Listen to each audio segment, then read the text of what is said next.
क्या कहना है? ऐसी की रख लूंगी मैं और कुर्सी पे डाल के और तबीयत तो हरा करूंगी तकिया लगा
आर्य बालम नीरे मोहिया,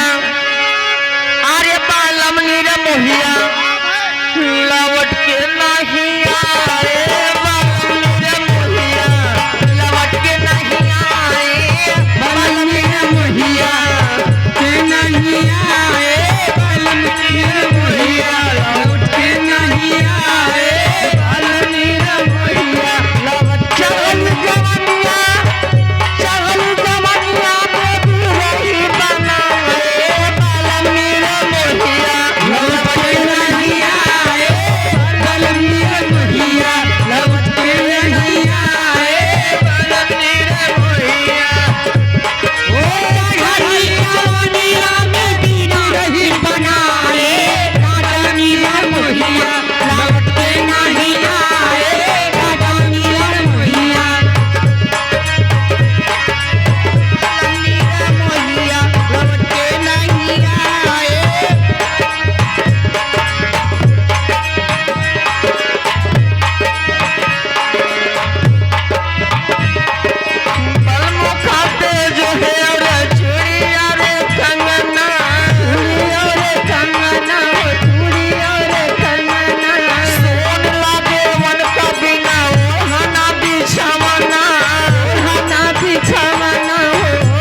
से गया सैया सुधिया नाली गया सैया सुधिया नालीना जब से गया सैया सुधिया नालीना उखारी पड़ैना हे बजरा पड़ैना तोहर पूरा दिनो परिया उखारी पड़ैना तोहर पूरा दिनो परिया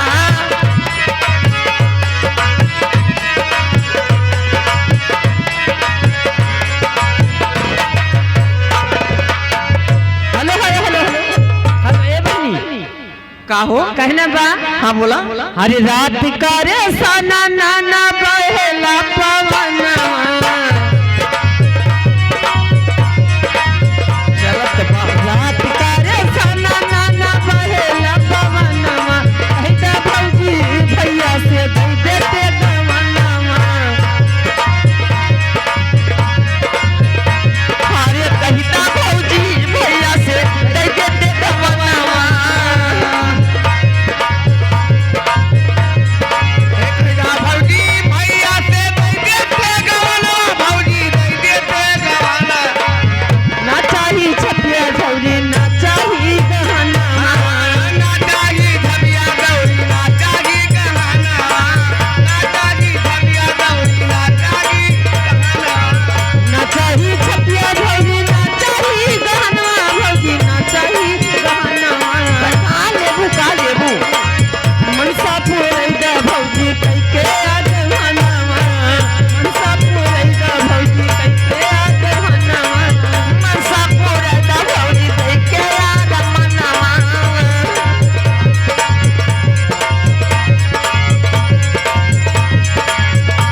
हेलो हेलो हेलो जी हाँ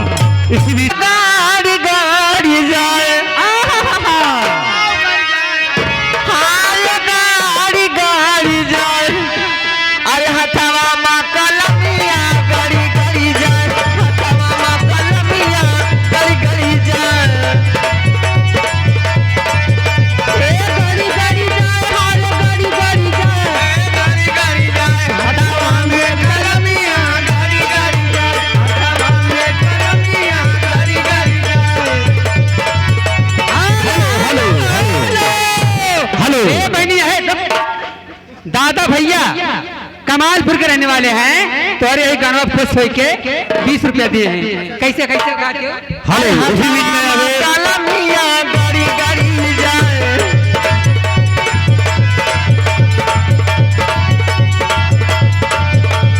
मारो दर्द हॉस्पिटलवा में गईनी मारो दर्द हमें गईनी मारो दर्द हॉस्पिटलवा में गईनी डॉक्टर से नजरिया लड़ी लड़ी बेटा डॉक्टर से नजरिया लड़ी लड़ी जाए हर गाड़ी गाड़ी जाए हर गाड़ी गाड़ी जाए डॉक्टर से नजरिया गाड़ी गाड़ी जाए डॉक्टर से नजरिया गाड़ी गाड़ी जाए मारे दर्द हम जाइती करवली मारा दर्द हमरे मारे दर्द हम जाइती करवली आज मारे दर्द हम जाइती करवली हवा से नजरिया हेलो हेलो हेलो हेलो जी हाँ हेलो इसी बीच में आगे गुड्डू बनवासी इनकी तरफ से 11 रुपए का पुरस्कार पार्टी स्वागत करती ए भाई अरे हम तो भैली अरे हम तो भैली नचनिया तोहरे बदे हम तो भैली तोहरे बदे हम तो भैली नचनिया तोहरे बदे हर तोहरे बदे हम तो भइली नचनिया तोहरे बदे हम तो भइली नचनिया तोहरे बदे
मुखिया ये वो से फरमाइश आई बहुत कौन मत फरमाइश बा मुखिया का कहतिया और दुबई में जाकर रानी मनवा न लागता और पिछला साल के बतिया